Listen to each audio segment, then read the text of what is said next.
Herkese salam. Yeni bir derse hoş gelmişsiniz. Bugün sizinle söz önlər mövzusunun davamı olaraq akuzativ, yəni təsirlik halı tələb edən söz önlərini öyrənirik. Dərsimizə keçməzdən əvvəl gəlin təkrar edək ki, söz önlər nədir, harada və necə istifadə olunur? Söz önlər Alman dilində die Präpositionen adlanır. Daha çox isim və əvəzliklə işlənən köməkçi nitq hissəsidir və Azərbaycan dilində söz önü olmadığına görə bəzən tələbələr bu mövzunu qavramaqda çətinlik çəkirlər.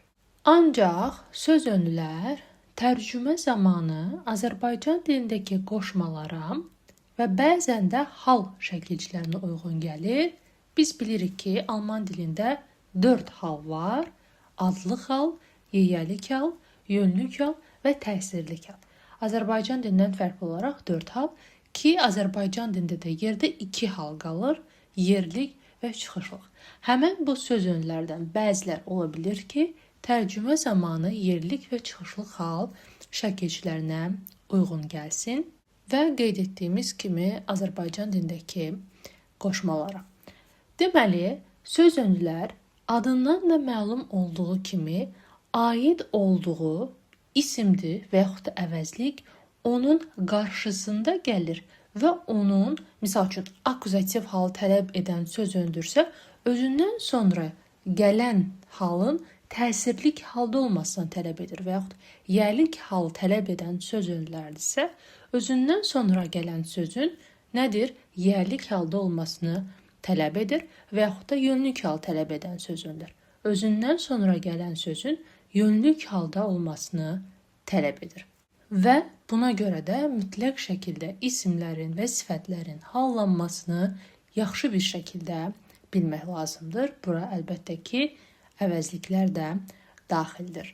Bəli, biz birinci dərsimizdə yərlik hal tələb edən söz önlərini öyrənmişdik. İkinci dərsimizdə yönlük halı tələb edən söz önlərini öyrənmişdik. Bugün isə akuzativ, yəni təsirlik halı tələb edən söz önlərini öyrənirik. Cədvəldə daha çox istifadə olunan təsirlik halı tələb edən söz önləri var. Gəlin baxaq necə tərcümə olunur. Dux sözünü ilə, lalə kimi tərcümə olunur. Vasitəsilə, içərisilə və dandən.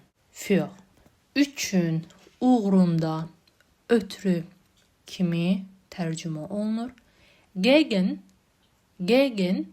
əleyhinə, qarşı, yaxın, təxminən kimi tərcümə olunur. Ətrafında, ötrü, uğrunda və yaxud da ərəfəsində kimi tərcümə olunur.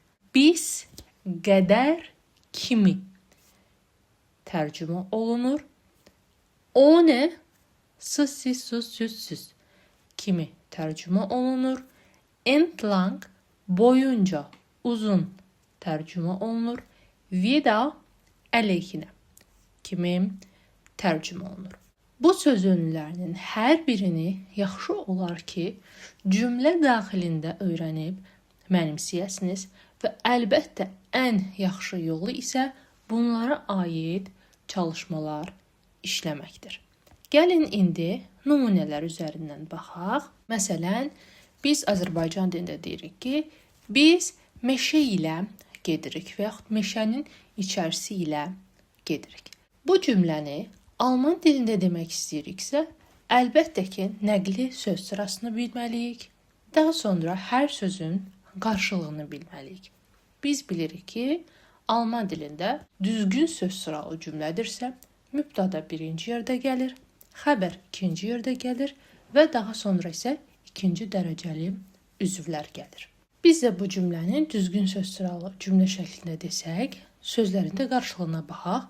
Biz, wir, şəxs əvəzliyi, meşə, der Wald, içərisi ilə, hansı ki bayaq öyrəndik, mənalarına baxdıq söz önlərinin, dux sözünü ilə, layla, içərisi ilə kimi tərcümə olunur. Getmək feili isə geyin. İndi söz sırasına baxanda Birinci yerdə mübtəda, ikinci yerdə xəbər və daha sonra ikinci dərəcəli üzvlər gəlir.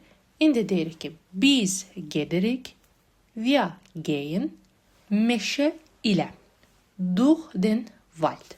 İndi der Wald sözü ismin qüvvətli hallanmasına aiddir və kişi cinsli isimdir. Gəlin biz bu ismi 4 halda hallandıraq. Der Wald, des Waldes, dem Wald, den Wald. İsmin qüvvətli hallanmasında biz bilirik ki, isim yerli genitiv halında S şəkilçisini qəbul edir. İndi bu 4 haldan baxırıq. Durch özündən sonra akusativ, yəni təsirli halı tələb etdiyinə görə bizə bu 4 haldan akusativ forma lazımdır. Durch den Wald. İndi nümunəmizə qayıdırıq. Deyirik ki, biz gedirik içərisi ilə meşə. Alman dilində cümlə quruluşu bu şəkildədir. Wir gehen durch den Wald. Wir gehen durch den Wald. Deməli, durch aid olduğu sözün önündə gəldi. Hansı sözə aid idi? Meşə. Və meşə içərisi ilə durch özündən sonra akusativ hal tələb etdiyinə görə biz burada dedik ki, durch den Wald. İkinci nümunəyə baxaraq, Martin və Anna küçə ilə velosiped sürürlər. Bu cümlədə həmçinin düzgün söz sıralı cümlədir. İndi bu cümlə içərisində yenə istifadə olunan söz önü duxdur. Hansı ki, küçə ilə. Aid olduğu söz hansıdır? Küçə. Alman dilində küçə necə adlanır? Die Straße. İsmini biz 4 halda gəlin hallandıraq. İlkin olaraq die Straße qadın cinsli isimdir. Ona görə hallandırırıq. Die Straße, der Straße, der Straße, die Straße. Duxda özündən sonra akusativ təsirli hal tələb etdiyinə görə bizə bu 4 haldan lazımdır. Durch die Straße. Təsirli hal forması. İndi nümunəmizə baxarıq. Velosiped sürmək, Fahrrad fahren və deyirik, Martin und Anna fahren Fahrrad durch die Straße. Martin und Anna fahren Fahrrad durch die Straße. Martin və Anna sürürlər velosiped ilə küçə. Yəni Alman dilində belə oldu. Bizim dilimizdə də təbii ki, Martin və Anna küçə ilə velosiped sürürlər. İndi baxırıq 3-cü nümunəmizə. Mən imtahan üçün bu yeni sözləri öyrənməliyəm. Gördüyünüz kimi nədir bu cümlə? Məcburiyyət var və müssen, malı məlim modal fe'ilinə istifadə etməliyik. Təbii ki, modal fe'illəri biz artıq tanıyırıq, bilirik. Modal fe'illər ikinci yerdə gələrək şəxsə görə təsriflənir və əsas fe'ilimiz isə məsdər formada cümlənin sonunda gəlir. Bizim bu cümlədə istifadə edəcəyimiz söz imtahan üçün, yəni söz önü üçündür. Üçün Alman dilində für akusativ halını tələb edən söz önüdür. Yəni təsirli hal tələb edən söz önüdür. Və aid olduğu söz imtahandır. İmtahan sözü die Prüfung 4 halda hallandırsaq, die Prüfung, der Prüfung, der Prüfung, die Prüfung. Nədir? Qadın cinsli isimdir. Für özündən sonra təsirli hal tələb etdiyinə görə bizə bu 4 haldan təsirli halda olan forma lazımdır. Die Prüfung. İndi Alman dilində cümləmizə baxaq. Mən bilirik ki, ich, imtahan dedik ki, die Prüfung üçün für bu yeni sözləri diese neuen Wörter öyrənmək isə lernen. Alman dilində desək, ich muss diese neuen Wörter für die Prüfung lernen. Mən imtahan üçün bu yeni sözləri öyrənməliyəm. Daha sonra dördüncü nümunəmiz. O tələbələr üçün çoxlu yeni kitablar aldı. Və cümləmizə baxdıq ki, burada yenə üçün istifadə olunub, hansı ki, bayaq qeyd etdiyimiz für. Aid olduğu söz tələbələrdir. Tələbələr ismin cəm halındadır. Cəmdə isimlər hallandırarkən deməli necə hallandırırıq? Die Studenten, der Studenten, den Studenten, die Studenten formada olur və ikinci və beşinci tipdən başqa yerdə qalan bütün tiplər cəmlənərkən dativ yönlük halında en şəkilsini qəbul edirdi. Bu ismimiz də ismin ikinci tip cəmlənməsinə aiddir ki, en şəkilcisi ilə cəmlənir. Ona görə burada artıq biz dativdə en istifadə etmədik. İndi bu cümlənin alman dilində demək istəyiriksə, deyirik ki, er kaufte, o aldı, viele neue Bücher, çoxlu yeni kitablar, für die Studenten, üçün tələbələr, yəni tələbələr üçün. Er kaufte viele neue Bücher für die Studenten. O tələbələr üçün çoxlu yeni kitablar aldı. İndi keçirik digər nümunəmizə. O məktəbə paltosuz gedir. Gördüyünüz kimi burada paltosuz, sıtsız sözünü hansı ki hansıdır? Ohne sözünü biz bilmirəm xatırlayırsınızsa artikelların düşməsi hallarında orada belə bir qayda var idi ki, ohne sözünündən sonra artikel istifadə olunmur. Artikel işləmir. Ancaq yenə də bəzən istisnalar ola bilir. Bəli, istisnalar olur. Özündən sonra təsirlik yanında gələ bilir. İndi cümləmizə baxırıq.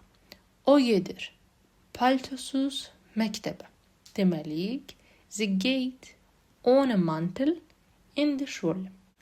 Mənim qızım ev tapşırıqlarını köməksiz edə bilir.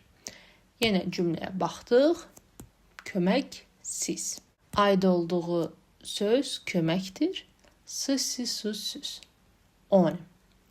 Meine Tochter kann ihre Hausaufgaben ohne Hilfe machen.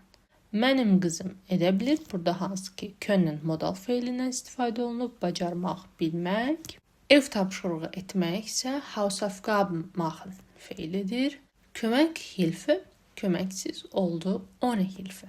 Yenidən nümunəyə baxırıq. Meine Tochter kann ihre Hausaufgaben ohne Hilfe machen. Mənim qızım ev tapşırıqlarını köməksiz edə bilir. Digər nümunəyə baxırıq. Sən məni saat 3-ə qədər gözləyə bilərsən. Sual sözsüz sual cümləsidir və bilərsən, bacararsan, können modal feili. Burada hansı söz öndür? Saat 3-ə qədər. Qədər bis söz önüydü. Deyirik ki, kannst du auf mich bis 3 Uhr warten? Sən məni saat 3-ə qədər gözləyə bilərsən. Saat 3-ə qədər. Bis 3 Uhr. Növbəti dərslərimizdə isə inşallah mən sizə alman dilində saatlar necə soruşulur və saatlar necə istifadə olunur ona aid bir video paylaşacağım.